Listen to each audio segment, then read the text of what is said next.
I had already recorded the video. This is something I'm adding at the beginning because I just found out about a tweet that was posted barely an hour ago. Xavier Estrada Fernandez, who is appearing as a plaintiff in the Negreira case involving Barcelona.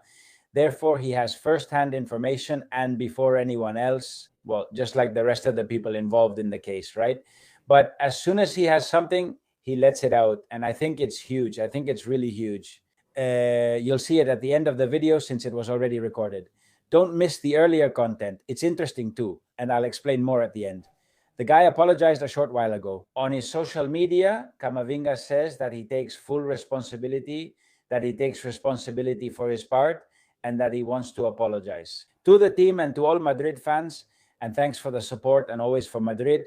Well, at least, right? The thing is, this doesn't change his situation at the club at all, which is the truth. I understand for this summer, I think at the club, well, they handled this without any kind of de contemplación.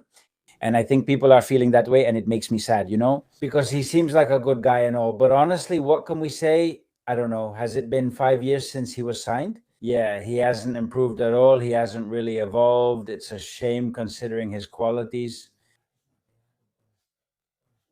He has so much potential, but there are players who just never really understand football tactically, and it's a shame. He does things like playing with fire while already on a yellow card, leading to a second yellow he shouldn't have gotten. Of course, the referee, Vinci Cheste, man, this guy didn't even realize he'd already given him a yellow card before. Because the guy turns around, we saw it in the last video, it's the Bayern players who tell him it's a second yellow card. Then he finally gives the red card. Vinci's expression said it all. Wow, look at the mess I made. He couldn't go back now, could he? Anyway, but we already saw him doing it last year against Arsenal, and you just can't, I mean, with a yellow card, you have to be really careful with everything you do. And this guy, well, honestly, it's a shame. That opens up a debate and a story that we'll talk about in upcoming videos because we're going to have plenty of time to talk over these next few months. We're going to talk more and speculate more. We're going to reflect more than watch Real Madrid matches, Real Madrid games, and things we can enjoy in sports because now there's nothing left, right? Well, there could still be an end of season party, which would be at Camp Nou, when those crazy guys who are so eager, they're going to be foaming at the mouth. Gabi, Fermin, Lamin, and all those guys just to beat us and do it well too. And it's either we have to give them a guard of honor or they win the league in that match. Everything points to it being that way. So the season isn't over yet, unfortunately, but that's why it opens up the debate about departures this summer, new signings, and so on. But we'll talk about that in future videos. Another one whose future is being talked about and a lot, and yesterday at the press conference, the way he spoke sounded a bit like a farewell. Arbeloa is the coach, still the coach of Real Madrid, and watch out, I've said it in previous videos, and there are people criticizing him for putting Camavinga on in the last minutes of the match against Bayern and so on. I think I defend him here. He's a player you have available, and Arbeloa can only work with what he has. And more besides, if Tchouaméni wasn't available, Arbeloa understood that, and I think he was right to see it that way, especially since it's Camavinga. Given his performance, at least, he's always been the same loose cannon tactically. But when you brought him on as a substitute at the end of matches, hey, he gave you a reasonably good performance. And Arbeloa understood that what was needed was a guy with more stamina there, especially in a tough situation. End of the match against a team like Bayern, defending and winning duels, Camavinga was doing that in a way. The thing is, they didn't count on his cleverness. And what happened. But anyway, Arbeloa has probably made mistakes in his decisions, for sure. But I think the man has done everything he could do with this Madrid, and at the club, they might be thinking about making a flashy change of direction because no one survives. Nothing lasts in Madrid. Few have managed it, right? Ancelotti is already signing another coach. What happened yesterday sounded a bit like a farewell, but suddenly this afternoon they've distanced themselves from that. Teledeporte, Radio Televisión Española, reports the following, according to Real Madrid sources. Not only do they maintain their confidence in the current coach, but they still consider him the main option for next season. Let's see. I think this comes from Felipe del Campo, who is the boss at Teledeporte. I don't think it comes from anywhere else. I think it comes from him and Felipe. He may have good information from Madrid, but I don't know. The truth is that if they've considered bringing in a coach as a club decision, it has to come from the club, from Real Madrid itself, with everything that entails. That is Florentino Perez rules. Would they have to accept that this German comes here and says, I'm the boss of the sports department, full powers, and that's not working here? That's how it works. The last time it worked was with Mourinho, because both Zidane and Ancelotti were different, and the club would be going for a Mourinho-type profile. I think Florentino granted that to Mr. Jose and to no one else, So I think things are going to be more about continuity. About Arbeloa or Pochettino, we'll talk about this because Pochettino fits that Ancelotti-like profile. A good coach, but he's not that kind of guy who's going to steamroll everyone, I think, like the German, like Jurgen Klopp.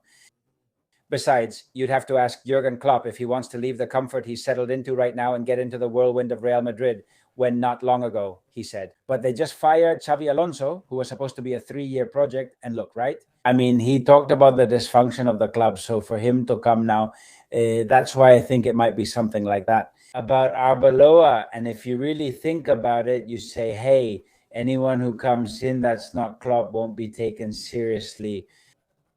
That's what Arbeloa is for. He's become friends with them. Maybe they'll boo him too. Maybe they won't take him seriously, just like they kind of did with Ancelotti. But they see him as a father, a friend, something like that. Is that how these guys work? But I think if he keeps following the status quo, man, the status quo of Madrid in these last seasons, well, like I said in the previous video, same methods, same results. And that also happens because the two up front, well, they don't get what's going on from a team perspective and just keep doing their own thing. With lots of goals and everything looking great, and lots of reels and lots of posts on social media, and a lot of stardom, which they definitely have. They're really good. But if they don't understand that with 5 minutes left and one man down, you have to defend and support your teammates, then we're in trouble, right? So, therefore, I think a coach needs to come in who can make them understand that. But here we are. But again, it's the same old story. We're back to the beginning. If a coach helps players understand and then benches them, but the club sides with the player instead of supporting the coach, we're in the same trouble as with Xavi. I don't think Arbeloa wanted to, and maybe part of him wants to, but he hasn't wanted to experiment with it. That's it. Not even for a moment. Well, to throw down the gauntlet and confront a player, hey, you don't get me, then to the bench, let's see what the club does. Well, the club was going to do the same with Arbeloa as it did with Xavi and would do with any other coach, which is to take the power away from the coach and give it to the current star player. Of course, it depends on who it is. If Fran Garcia does it, then no. But if Vinicius or Mbappe does it, then yes. Damn, the video started off a bit positive, and look at it now. In the end, unfortunately, everything leads us here. That's just how the days go by. Madrid starts making moves before summer arrives, and they say, are we out of time already?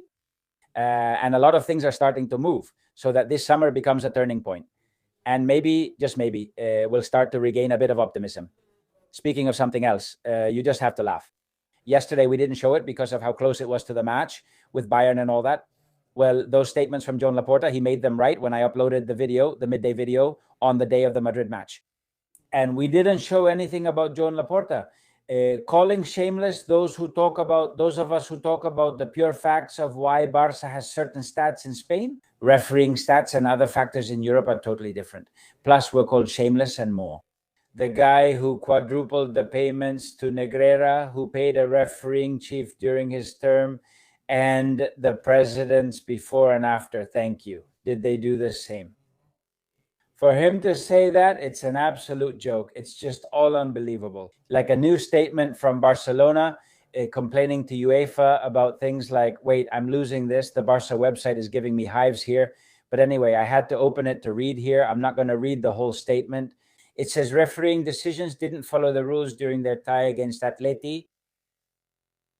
Directly affects match development and the final result.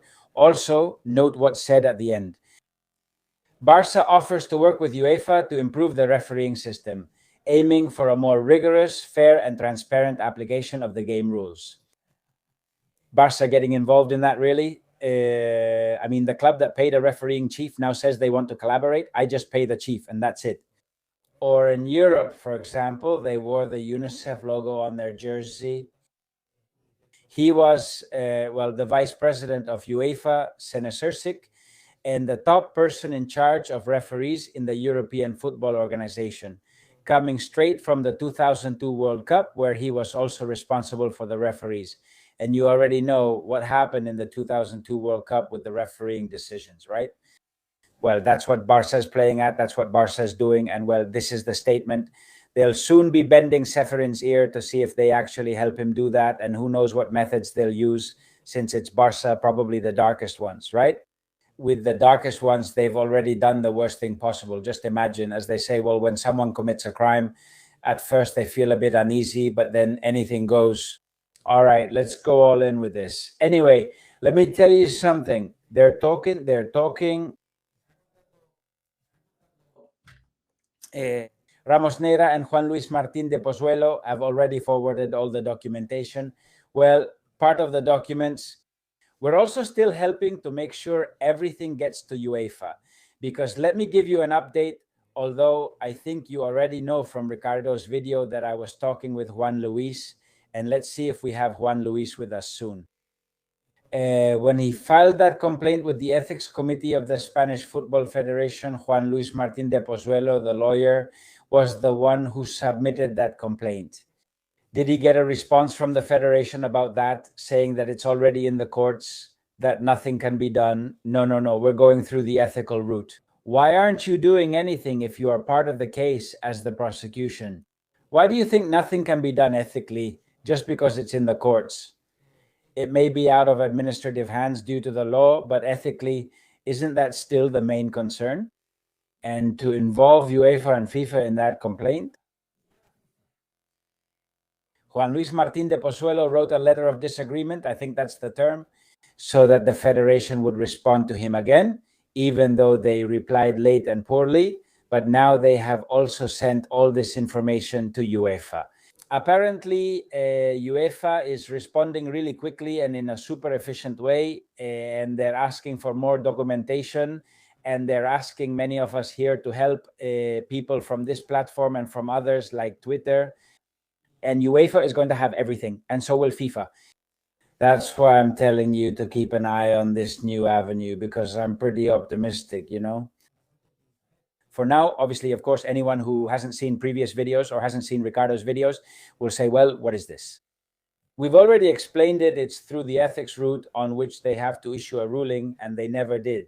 The Royal Spanish Football Federation, which is involved in the criminal case as the accuser, and yet nothing was ever done through the ethics route, even though it would obviously be linked to whatever UEFA and FIFA had to say about the matter. But as we mentioned the other day, in the Bernabeu box, the last time Florentino and Zeferin met, they say that Florentino, when he asked Zeferin, hey, have you received anything from the Federation regarding what's happening with the Barcelona Negreira case? And he said, no, they don't send us anything, right? Because the Federation and the league don't want Barca to be sanctioned, so they're clearly inactive. A lot has happened since UEFA suspended, put it on hold, but didn't close the file on Barça for the Barcelona Negreira case. Laporta and Ceferin had a meal. Nothing happened, but they left things unresolved and didn't reach a conclusion. And a lot has happened. There's a report from the Civil Guard, I don't know how many pages, telling some really serious things. Everything is explained here on this channel. There are statements from former Barça presidents, of course, witness statements now in the investigative phase of the case, and so on and so on. Many things UEFA didn't know in spring 23 still remain unknown to them, as no one has shared that information. And Juan Luis Martín de Pozuelo is doing it, fortunately, with the close collaboration of Ricardo Ramos Neira, I think Collins as well, and Ramon, me, and Martin H are there too on Twitter. Well, I want to mention people, H de Elena, or Elena with H. I can't remember your name anymore. Elena, forgive me. By the way, you do a great job. And many more people. Tomas Rubio is also there, I think. That's how it is. Things weren't looking good. And finally, one thing from the other day too, before the Madrid game was played, Futo Man said this. comparing Barca's red cards in Spain and Europe so that those pushing the narrative can conclude that there's premeditated assistance. And he says, without putting into context the number of matches, competition format, level of the opponents, or whether the red card is shown on the field or by VAR. What standards, huh? And you say, but guys, the number of matches is precisely the most relevant part of this data. Barca defenders sent off in the Champions League over the last 3 seasons from 23 to 26, 6 no less, Araujo twice, Cubarsí twice, Eric Garcia twice. And expulsions of Barca defenders in La Liga in the last 3 seasons from 23 to 26, 0. When in those 3 seasons, a million more matches have been played than in the Champions League for obvious reasons. And you say, but how is it possible that this Futo guy who doesn't get anything, seriously poor guy, doesn't put the number of matches into context? That's exactly why this fact is even more incredible, Futo. Precisely because of that. Anyway, all right, so let's talk about the tweet from Xavi Estrada Fernandez. Here it is in Catalan, but I have the translation. Some devices translate it automatically, but I don't know why it doesn't on this computer. There's something from an hour ago. By the time you watch this, more time may have passed. Negreira case. The judge makes it clear. There are signs of sports corruption. The refereeing system was corrupted. The millions paid have no justification. These are things we all know. But as soon as we read this, I said, damn, maybe there's the latest court order from the judge. He says, the judge. When you refer to a female judge, you can also call her the judge, by the way. But let's leave it at that because as far as I know, I have no knowledge of a new ruling. But this is something that this guy marks as urgent. He posted it a little while ago. And whenever he has information, like I said at the beginning of the video, he goes and shares it because he's one of the first to have it since he's involved in the case as the prosecution. And he says, and that's why the Negreira case is being extended because there's still a lot to investigate. Someone will still claim he wasn't involved. CTA, Royal Spanish Football Federation. And he mentions in this tweet the Partidazo de Cope, well, a bunch of media outlets, Partidazo de Cope, El Larguero, Tiempo de Juego, Mundo Deportivo, Diario Sport, El Esportivo de Cataluña, El Desmarque. I mean, he does it. I understand that he's doing it for a reason here, and it wouldn't make any sense for him to be referring to something from before. By the way, Judge Aguirre himself stated in several rulings the systemic corruption in Spanish refereeing. But anyway, he quotes these 2 excerpts from what I understand is a new ruling. That's how I understand it, but for now, I can't be sure. Maybe after a few hours, it will actually be known. I didn't want to miss the chance to include this in the video because I think it's important news.